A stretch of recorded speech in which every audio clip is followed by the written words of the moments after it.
Well, welcome back, everyone, to The Doctor Will See You Now. If you are a returning viewer, thank you so much for your continued support with our conversations and our consultations. And if you're new to viewing our conversations, it's lovely to have you on board. Why not subscribe if you like what we do here?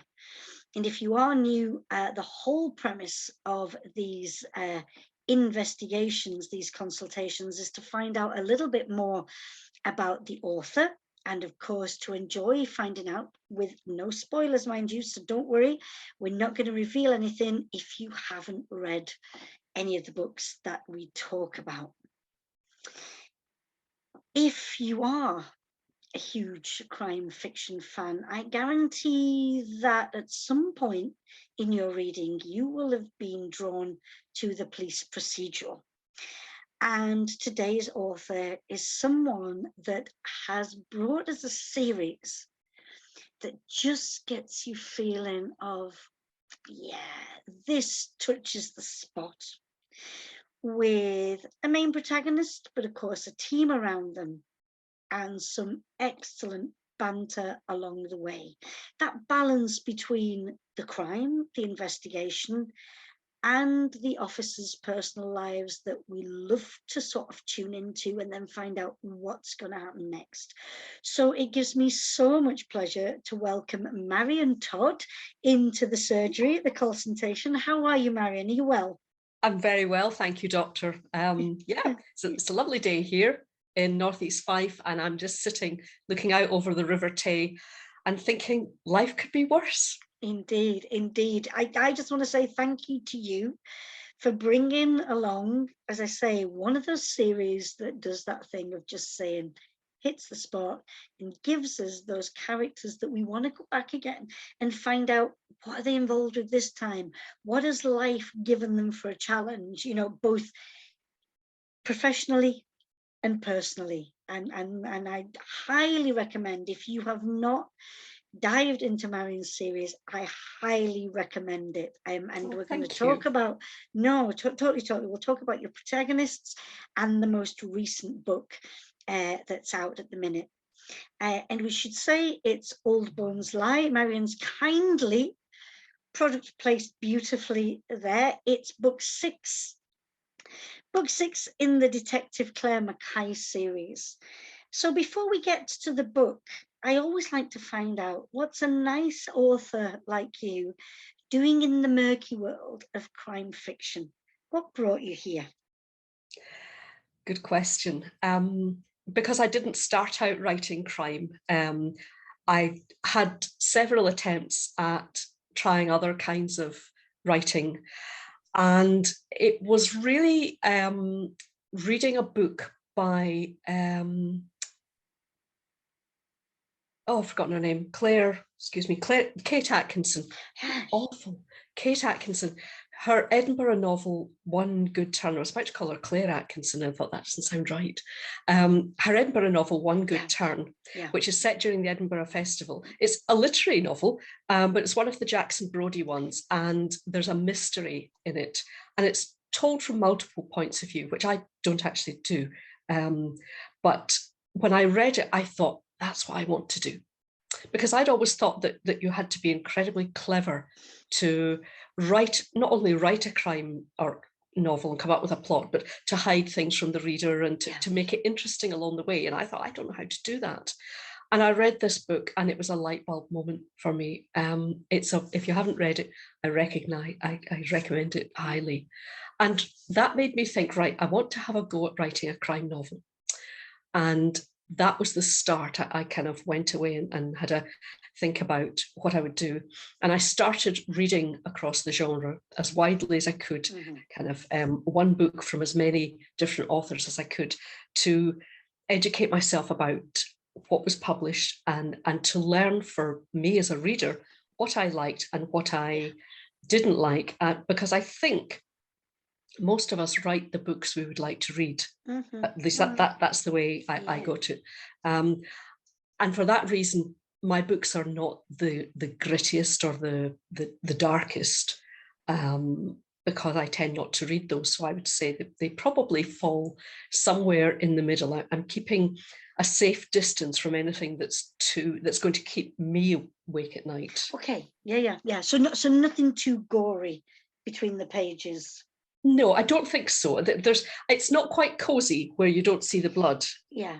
I would say it falls in the middle. Yeah, and I will say, I mean, I was privileged to hear you read the other evening, and I have to say, you are a mistress, shall we say, of creating tension. Yeah, it was. Oh, yeah, well, I got the goosebumps, so I think that's always a good sign. That's very kind, thank you. It's a pleasure. Anyway, back to the journey to this point. Yeah.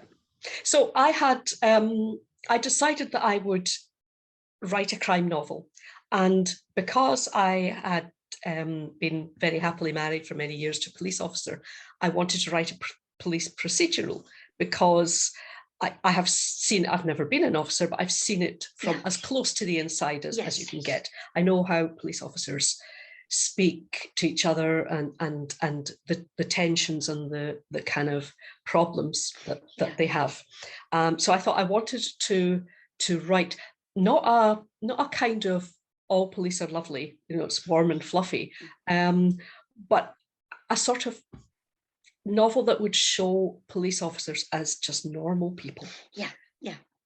That was the idea. The day-to-day as it is. Absolutely. And that's why sometimes we go home with Claire and we see her crying into her wine, or kind of, full of joy about her sister having a baby, or that kind of thing, because that's part of who she is, and it helps remind me what's going on in her life.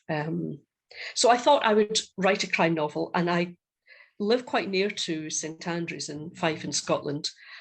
And because I'd been captivated, I think is the word, by the Inspector Morse novels, well, the Morse novels and the TV series, and how beautifully Oxford is drawn and used as a character almost, I thought St Andrews is very similar. It's a university town, much smaller than Oxford, but it has that mix of town and gown with a huge influx of tourists and travellers and golfers as well. It's about to be the 150th Open Golf Championship this year, and the town is just buzzing with it. So I thought, right, it's going to be St Andrews. And I knew who I wanted to kill in that first book. I had a very, very good idea about that. And I just started to write. So when you, I mean, I always appreciate, how authors share their journey into the becoming. And so the idea of the police procedural, the personal experience of seeing it almost firsthand, you've got your setting there. Did Claire Mackay, your main protagonist, did she appear to you fully formed, or did it come along later? Where was she in the creation of this sort of like world of yours? Okay, a bit of both, to be honest. The first novel, I did write a novel that hasn't been published and will never be published, but I'm sort of taking bits out of it to use in future books. Was a kind of a sort of bit of therapy for me, to kind of help me bury the ghost of something from my past, which I can tell you about.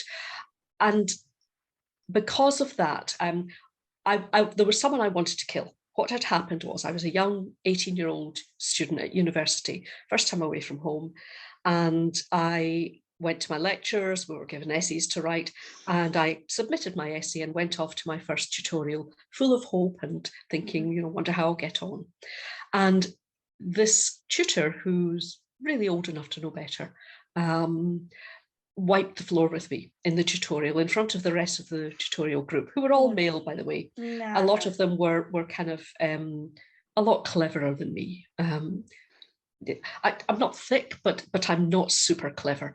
And I felt out of my depth. He quoted from my essay. He counted the words in one sentence and said how ridiculous it was. That it was a long sentence, I will admit, but said how ridiculous this was. He listed expressions that I had used that he said were meaningless. And I mean, I managed not to burst into tears in that tutorial. But when I got out, I was finished. And I left university, not straight away. I saw the year out, but I never got over that. I'm so and I sorry still, about that. Oh, no, don't apologize. I mean, I've been in education as well, and I would never treat another person like that. Never. Yeah. Yeah. Anyway, what doesn't break you makes you. But Yeah. I still, I can feel a little bit anxious today. And this is decades on now, Jackie. I'm clearly not as young as I was. I still know how that man made me feel. Yeah. He is now dead, and it wasn't me. But I had decided that I was going to put him in a book. I was going to make him every bit as awful as he was to me, and I was going to kill him. Mm-hmm. And the killer was going to get away with it. And that would be me burying the ghost, hopefully. Yeah. And so, because it was more a story about him and about the person who had come to St. Andrews to see if he had reformed, if he was as bad as he had been a few years ago. And having found that he was as bad, she had decided to kill him and get away with it. And those were the two main characters. And I thought, well, I'd better have some police officers. So who will I have? I'll have a female police inspector, because I'm a female, and inspector seems to me to be a nice sort of middling rank. Yeah. Yeah. Where you might be asked to take over an investigation or to lead the main part of it. And Claire developed from there. Thank you. I again, that sense of the premise that you began with, and the catharsis, but out of that, what beautiful has blossomed within your series. Yeah. I like what you say. Yeah, that what doesn't break you can make you. And I think certainly the joy of coming out of being able to say, I'm a published author. Mm-hmm. I'm going to come back to you with that notion, though. Let's stay with Claire and the team. And for anybody who isn't familiar with your work, just imagine that we're here and Claire's with us, and it's the first time you're going to introduce Claire to us. Can you sum her up? And of course, over the course of 6 books, she may have changed. So, but who at book 6? Who is the woman that we have before us? Okay. Claire, I would say, is of indeterminate age, but probably early 30s. She's everything that I would quite like to be, in that she's a bit taller than me, and she's got good hair, which I clearly do. She's quite fit. She can run. I allowed her to run a mile in 7 minutes or something ridiculous like that I could never do. So physically, I've made her a kind of better, like Marion +2 sort of edition. I love that, in the sense of I'm going to put into this character all the characteristics that so I can live this. I can live this vicariously. Yes, I am. I'm living vicariously. I've given her a cottage that I would die for, and I can visualize. Anyway, Claire comes in book 1, which is called See Them Run. And she's quite new in town. And that was a deliberate device from a writer's point of view, because it let me introduce the reader to certain elements of the town and the lovely bits about St. Andrews, because Claire would have to ask things. Yeah. And the other members of staff or colleagues who were there would tell her and would explain and all the rest of it. And it let her ask questions about how the station would work and things like that.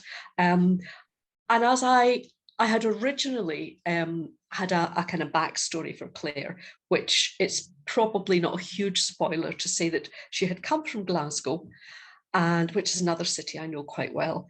And the background I gave her, maybe a little bit improbable, she'd been a firearms officer, and she had shot and killed a young boy because he had come at her with a weapon, preparing to fight. It was a hostage, a siege situation. He came out of the house waving his weapon around, aimed at her, and she thought he was going to fire, and she shot him. And it then turned out that the weapon was a replica. So he couldn't have harmed her, but she didn't know that. So that is drip fed into book 1. as a kind of reason for her to be in a small town like St Andrews. Change. Yeah. Because the town itself isn't large enough to have its own inspector. So there isn't a Clare in St Andrews, either a uniform or a detective inspector. They would come from other nearby towns. But I thought, no, it's my book. I'm writing it. I'm going to do this because I really loved the setting. And I thought at the time it has a lot of potential. It has issues as well, mainly because of its size. But I was quite determined that that's where the book was going to be set.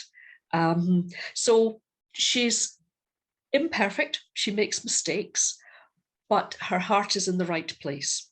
And I do let her make mistakes because we're all fallible. Yeah. And I don't want her always to have to get things right. And to always, I don't have her losing her temper all over the place, but it's maybe happened a couple of times in 6 books where she's sort of lost the plot a bit.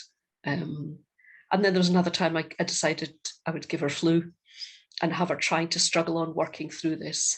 And just the normal things that happen to us all. I think normal is the word. It sounds terribly boring, and I hope it doesn't make Claire sound boring. But human, I want her to be human and identifiable. Exactly. I think that's the thing, whilst, we as readers might not be, in the police force, or we might, but there are things that your characters go through that it's like, well, I think it's lovely, with book 6 and that setting of waiting for a Chinese takeaway. How many of us have waited for a takeaway, that kind of thing, and hopefully when we open the door, the full order is there, and things don't happen. But anyway, we'll discuss. Just don't order egg fried rice. That's whatever the trick. Yeah. Don't order egg fried rice. Is there anything, I always think it's interesting because the loving creation of an author, but is there anything about Claire that if she were to be a real person in your world, is there anything that you wouldn't like about her that would annoy you? That's a very good question. Oh gosh. That'd make you think, oh god, here she goes again. Oh man. Yeah. Possibly the fact that she is a bit disorganized. And I think I would not like to live with Claire. My heart goes out to her other half. Because I think, he always, and I need to stop myself doing this, he always seems to be welcoming her in when she's tired and saying, oh God, I've made some food, it's fine. Go and have a bath and I'll bring you something up in the bath, or I'll pour you a glass of wine. He always seems to be having to do that. So I think she would be a bit of a nightmare to live with, because she comes home tired, she kicks off her shoes just inside the front door, dumps her bag, and then wanders through to the kitchen. And if there's nothing in the freezer, she'll pour a glass of wine. Now, she's not a kind of, doesn't have a drink problem. I didn't want to go down that road. Good. Yeah. But it's the kind of thing I can remember when I had quite a stressful job and my children were teenagers. And I came in the door one day and my daughter took a look at me and she went and opened a bottle of wine. Oops. Yeah. And that's a very and I was, and there is, even then at that time, and I don't drink that much, but there's something about the sound of a cork coming out of the bottle that just makes me go, oh, thank goodness. And that's kind of bled out over into Claire. But I'm so glad that you stopped short of it being that trope of, she's an excellent detective, but she really has problems with the drink. Yes. Not that there's anything, again, people create characters and we love them, but we don't need all our police detectives to be cut from the same cloth. I think so. And I think there are people who have done it better than I would have done it in any case. And that's fine. I'm happy to leave it to them.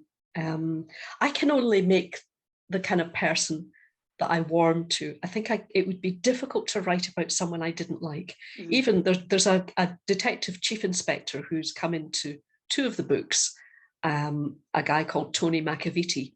And he's the worst of type of police officer, in that he's quite misogynistic, the women are for making tea kind of thing, and he's a dinosaur from they're dying out now. You wouldn't get away with having a Tony in the force, but I have known plenty of them. And he's fun to bring in now and then, particularly when he can no longer behave in that kind of old-fashioned way, and he's pulled up for it. But I wouldn't like to do that all the time. I think it would be exhausting. Yeah, I agree with you. I think,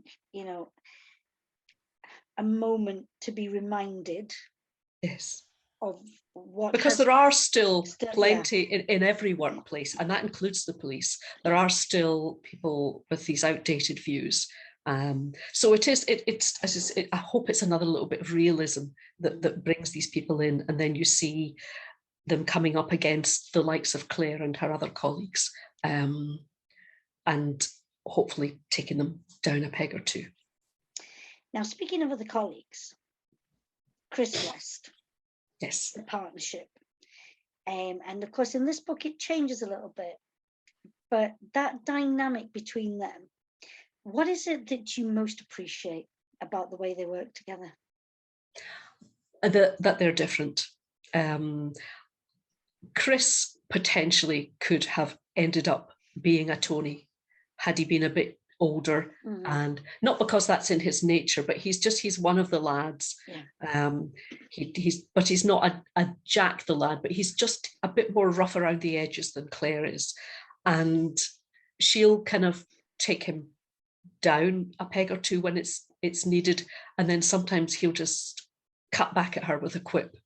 And I think there's an understanding and a bit of humor there, and the fact that people that you have to work with are not always the people who you gel with. And so as the books have gone on, I hope created an understanding between Claire and Chris that they are different, and that's fine, that they can meet possibly a bit more to Claire's side than in the middle. But I've encumbered him with Sarah, who's an idealistic uniform PC. And she's making him do things like veganuary and stuff like that, which, Chris is strictly a kind of meat and two veg man. So, that in that case, Claire's almost a kind of foil between the two of them. They're great fun. They're just people. Yeah. Do you get this? I've asked this before to authors, so forgive me if I ask you the same question, because I'm always intrigued. You've created this world, and now it's established. So do you, when you're writing the stories now, do you write them from within as if you're there in the offices, or do you write from above? Do you see it happening from above, or do you see it as if it were happening around you? I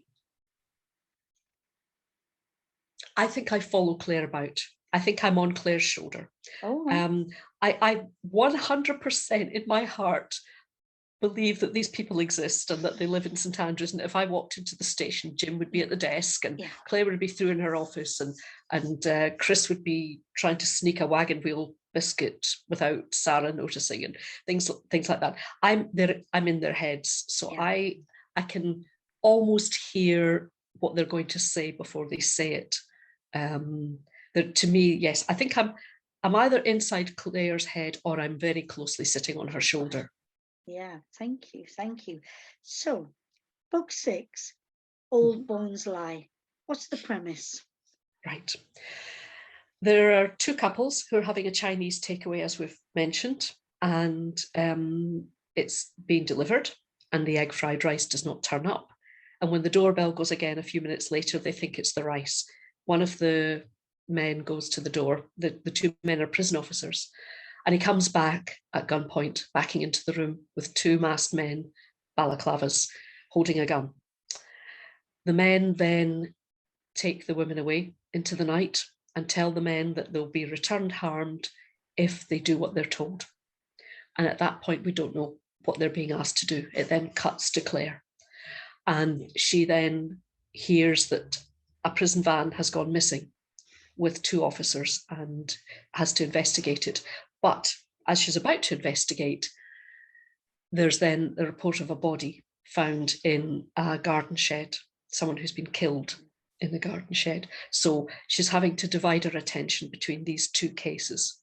And the final complication is that one of the missing prison officers turns out to be Chris's cousin. So he has to be removed from the investigation. And that was a deliberate thing to kind of shake things up a little bit, just to change the dynamic. Was it difficult though? I mean, I take the, Yes, I take it's the a really author, bad idea. I take the wise thing that says, okay, we need to shake this up a bit, so I can do this like this. I can be pragmatic and do this. But did you feel he was like, you didn't want like a naughty child that you don't want to send away? Yes, I felt so bad about it. Yeah. And I was thinking at some point, why did I do this? And then I thought, well, no, I need to do this because I want to make, I don't want always to write the same book. Yes. It's just a different set of characters. Yeah. And I like at the end of every book, I hope that my characters, at least some of them, Claire and Chris, have moved on in some way, not necessarily in a good way, might be bad way, might be sideways, somewhere in the middle, but I want them to be like real people. We're none of us where we were this time last year or the year before or 5 years before that. So I want that to kind of keep evolving. And I thought this is quite a big rock to throw in to the pond, but let's do it and see what happens. And I thought I'll introduce another detective to take Chris's place. And originally I was going to make him a very difficult character, but I found that I quite liked him, and then I didn't make him difficult in the end. So you're talking about Max, yeah? I am talking about Max, yes. Max Evans. Yeah. I have to say there's something about him that for me, I wish he were a colleague of mine. And me too. That is his fabulous coffee skills. And it made me think, I wondered, because the coffee, he does it so beautifully and it means a lot to him. Are you a coffee drinker, Marion? Jackie, don't tell anybody, but I'm not. I can't stand it. Oh, you would never have known. I know. It's awful. But I do have a son who loves his coffee. And I mean, I've never seen anybody make such strong coffee. I don't know how he sleeps at night. And I thought, and I'm conscious these days that, I drink tea and I drink it by the bucket load. Yeah. So if you go to a cafe, you ask for a cup of tea, and they might ask you, do you want, and before they even get past that, I just say just builder's tea or breakfast tea, whatever, depending on where I am. But coffee, oh my goodness, it's there's a whole, I don't even know where to start. So I thought Max would be the kind of guy that would grind his own beans. So that's kind of where, I don't know why that happened. Sometimes when you're writing, you just find that you've written these things and you think, oh, well, okay, I better find out about coffee. But a beautiful characteristic. I thought that was so lovely to bring in that, because it's a new person, and it's not just a carbon copy or something, that those characteristics that are different. I wanted him to be very different from Chris, and for Chris to be a bit, he's not all that kind of thing. New man kind of. Yeah. But not only, this is something else, not only does Chris, for those reasons, he's taken it off the case, but Claire's a little bit sidelined in this as well, isn't she? In the whole setting. Yeah. And again, to talk to me about your conscious choice to do that, because again, it's a little bit risky to say, this team that I normally do, I'm just going to shift it a little bit. Talk to us about that. I knew I was going to have trouble with this, and I knew my editors were going to be a bit iffy about it. What happens, for the benefit of anyone who hasn't read it, and without giving away too many spoilers, a detective chief inspector is brought in to oversee the case. And I've because I'm writing something else just now, I've temporarily forgotten his name. I was so sorry, I've forgotten his name. Anyway, he's a DCI, and he comes in and he asks Claire if he can have a room in the station to use, and that's fine. And she then gets an email telling her that she has to focus on the body in the garden shed and leave the kidnapping to him. Now, she's not very happy about that because she thinks there's a connection between the two. And she keeps trying to poke her nose in. And my editors are saying, look, is she on the case or isn't she? Would this really happen? And so that took quite a lot of work, trying to find the right balance there. Because often in police work, cases won't necessarily be isolated from each other. You'll find the same names coming up again and again. And sometimes you'll be investigating one case when you think to yourself, actually, this might be relevant to another. And there would be conversations being had. But the problem with this DCI is he keeps Claire very much at arm's length. And she is not happy about that at all. But he's one rank senior to her. There's nothing she can do about it. No. And she's been told to let him do it. But I really enjoyed that frustration. The sense of, yes, it's fine. It's almost like, it's fine, dear. You just get on with that, and we'll, yes. Because again, coming back to the notion of, you writing what many of us may have been through, be going through, experienced. I'm sure there's more than one reader will say, oh God, I've been there. Again, yes. it may be in a different job, in a different situation, but I've been there when I've been, I know how to do this, and I know what to do and when to do it, and I'm being told basically, nah. Yeah, no, you're all right. Let the men do it, sort of thing. Yeah.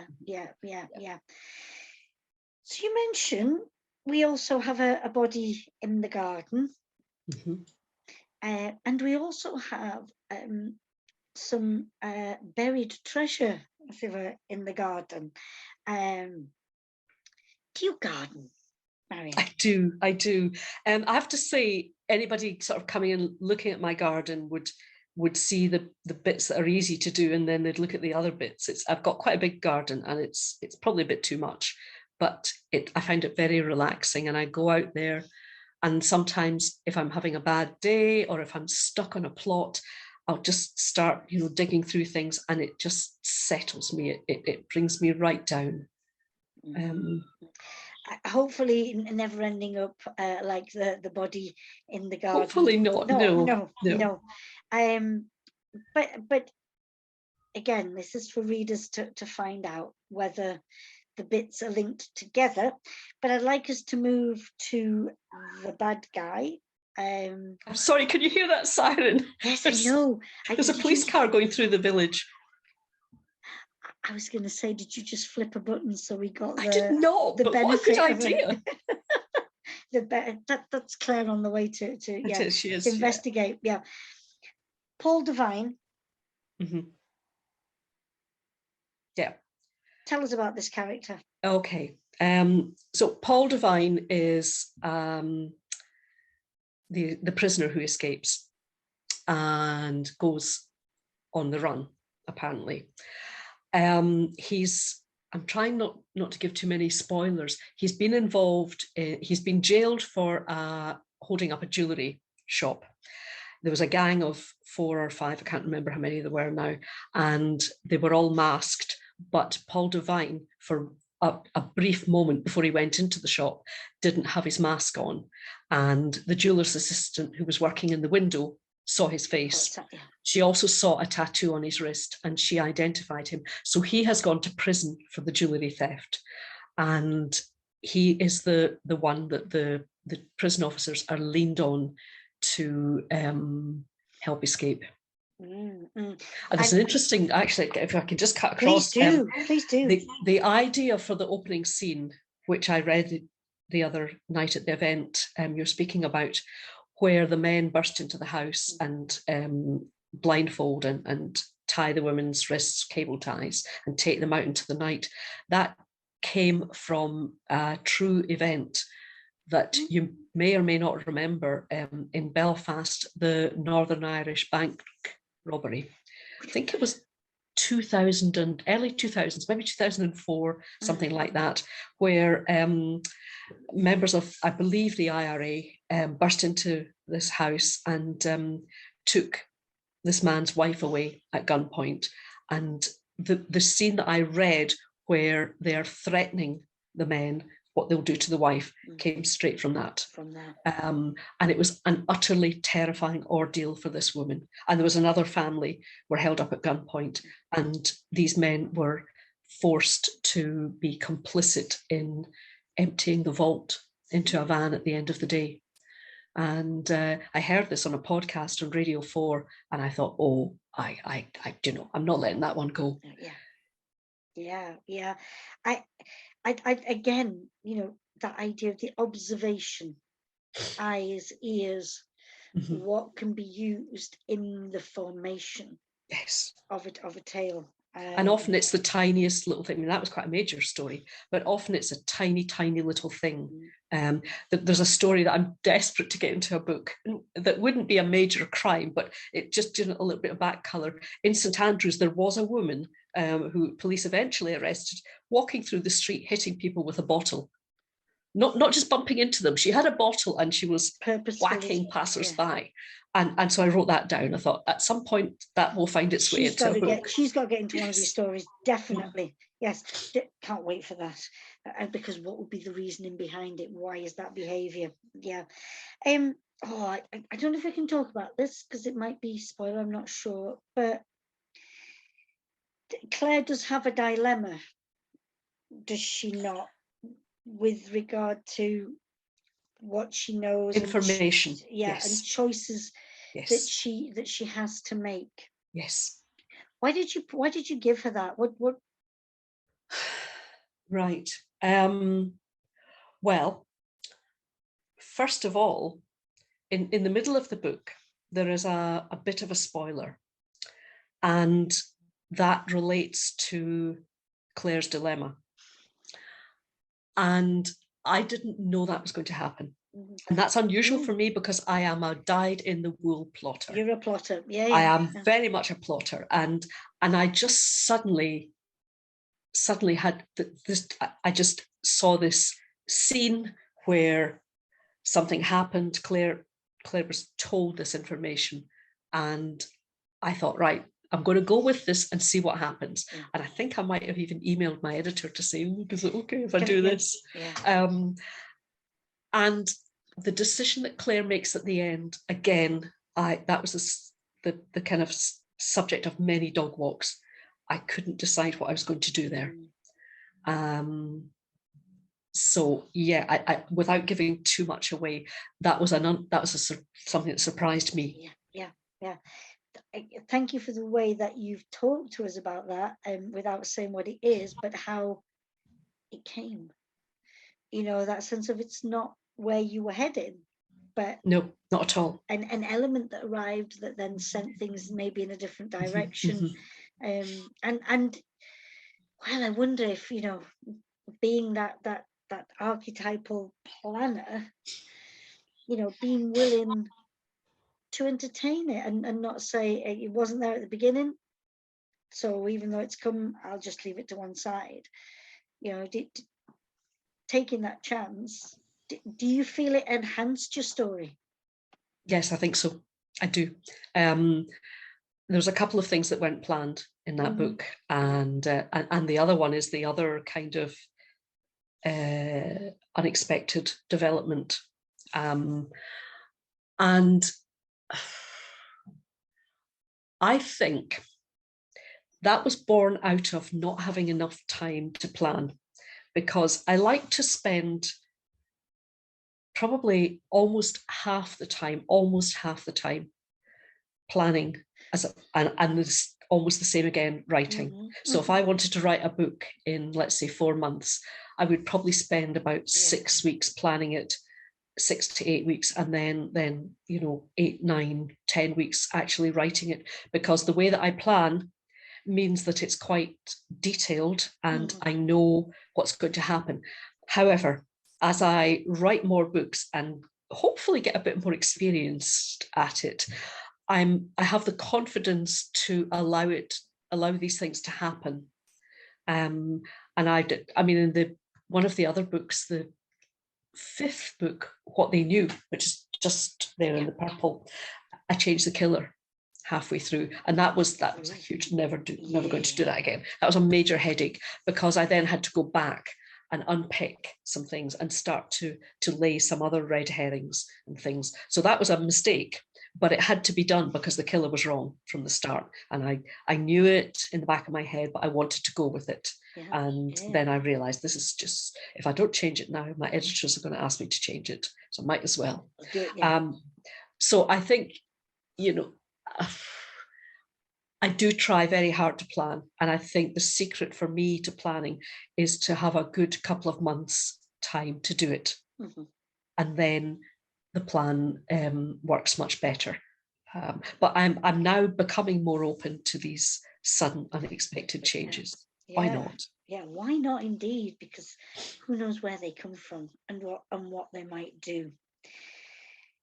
Is there a specific aspect of the book that you had to really wrangle with, and it was touch and go, but in the end you managed to bend it to your will, and it sits now within the story?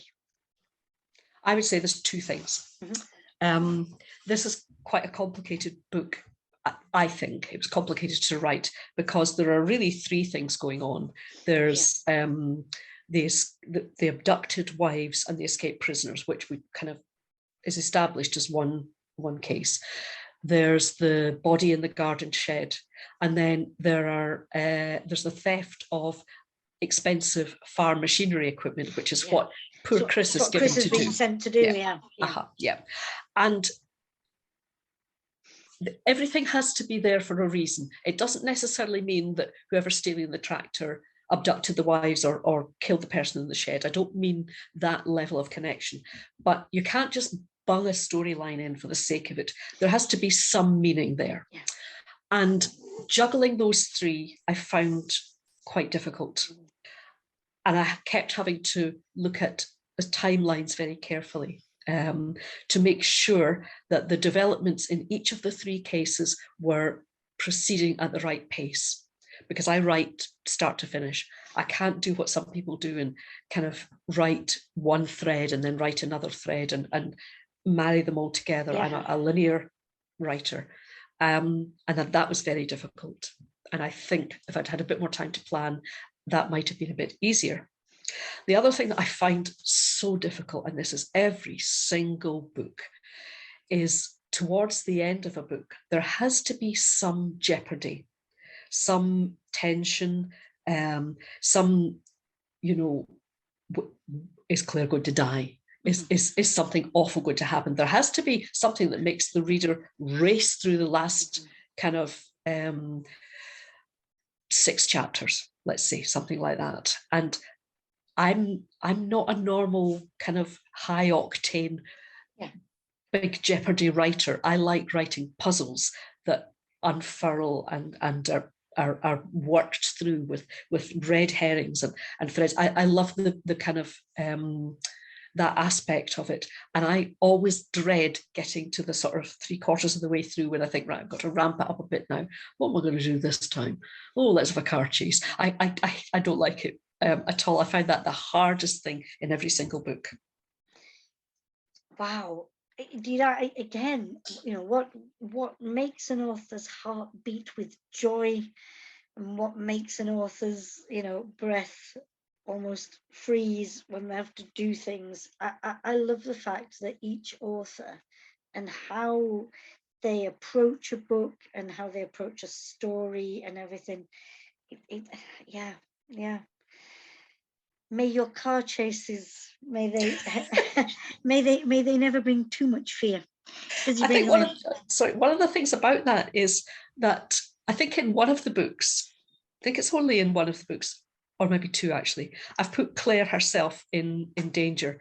And I feel very strongly that you cannot keep doing that, because otherwise she starts to look like this incompetent officer who always breaks the rules. And really, I am trying to be as realistic as I can. Exactly. They don't break the rules. They don't go into buildings on their own without anybody knowing where they are. And that's what I find difficult to the vary, balance. Yeah, because that's now 6 books, and you're starting to think, well, apart from putting Claire in a burning building, which I haven't done yet. What else can I do with her? Yes. And do I do it to her, or do I do it to someone else? Wonder if I could just come away from the book a little minute. I do know that you are part of the Caledonian Crime Club. Yes. And for anybody who is watching or listening who isn't familiar with that body of authors, could you tell us a little bit about it and what it means to you for you to be part of that? I'd love to, yes.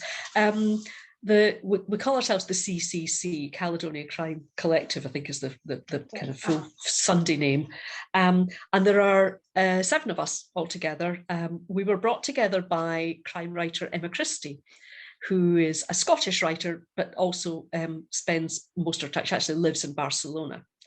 And Emma started reaching out and making contacts and trying to find authors writing different stuff, but like-minded, who would like to be part of this group. And so we came together, myself and Emma, Jonathan Whitelaw, who writes Cosy Crime, Alan Martin, who writes police procedurals set across in the west of Scotland, Andrew James Gregg, who writes just really, really different books. Every book is very different. It's hard to put Andy into a category. Deborah Masson, who is just amazing, writes police procedural set up in Aberdeen. Gareth Halliday, who at GR Halliday, who writes similarly, his books are set up around about Inverness. Is that 7? Have I got them all? I think so. Anyway, so the 7 of us kind of came together mostly online because, of course, this all happened around about lockdown. We have had a couple of in-person things. And the main reason for coming together is firstly to support each other, because writing is a lonely business. You're sitting in your house writing away, and occasionally you'll go to something like Harrogate or Bloody Scotland and you'll meet other people, and that's great, but most of the time you're on your own. So we're a kind of support network. We can bounce ideas off each other as well, but we're also looking to champion upcoming writers and to kind of spread the word about the quality of Scottish crime writing that's out there. It really is quite amazing. Scotland really does punch above its weight in terms of crime writing. Without a doubt. And I want to say thank you so much, because I often wonder, that idea of how do we get to know about other excellent storytellers. Because as you say, I think the variety and the diversity, we don't often get that. We don't often know who's just published these new series or things like that. So please keep on doing what you're doing. Because one thing that I am 100% sure of is the crime fiction reading community. We're always on the lookout for a new series, a new character, a new style of writing. I know the difficulty that there is maybe in publishing, being able to champion authors, or who gets to be put in supermarkets, WH Smith, Waterstones. Not everybody gets to go, but I think as many people as possible we can hear about their stories, because we would like to buy them if we can. So thank you. Pleasure. Well, we have spoken about Old Bones Lie, and of course Old Bones Lie for you is a book that was long finished, and whilst it's with us now, and every success with that. Thank you. Like every good author, you're involved in something else now, I would imagine. I can't imagine you've been given time to just kick back, don't write. Are you writing at the moment? I am. Yes, I would be an unusual writer if I wasn't. Exactly. And for those of us that value this series, book 7 Is it on the way? Well, I could tell you, but I'd have to kill you. But sorry, which seems appropriate. The death of Dr. Noir. Over the next book. I like that. What a Um, way to go. Yeah. Oh, I know, definitely. Yeah. I am writing. What I can say is that I'm hoping in the next few weeks that there will be some news. But at the moment, I'm going to, what shall I say, keep mum. Oh, I love that. I love that. What might it be?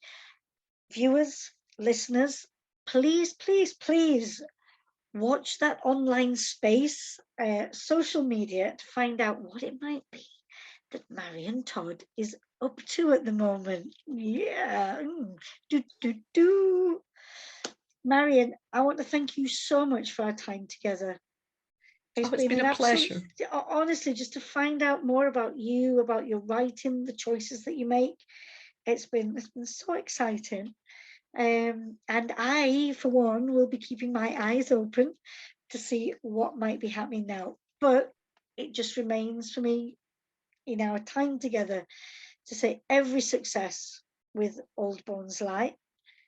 And I hope to see you again. I know we've seen each other quite recently, but I hope to see you again soon at a festival or an event, and we can be sharing the crime fiction joy. Definitely.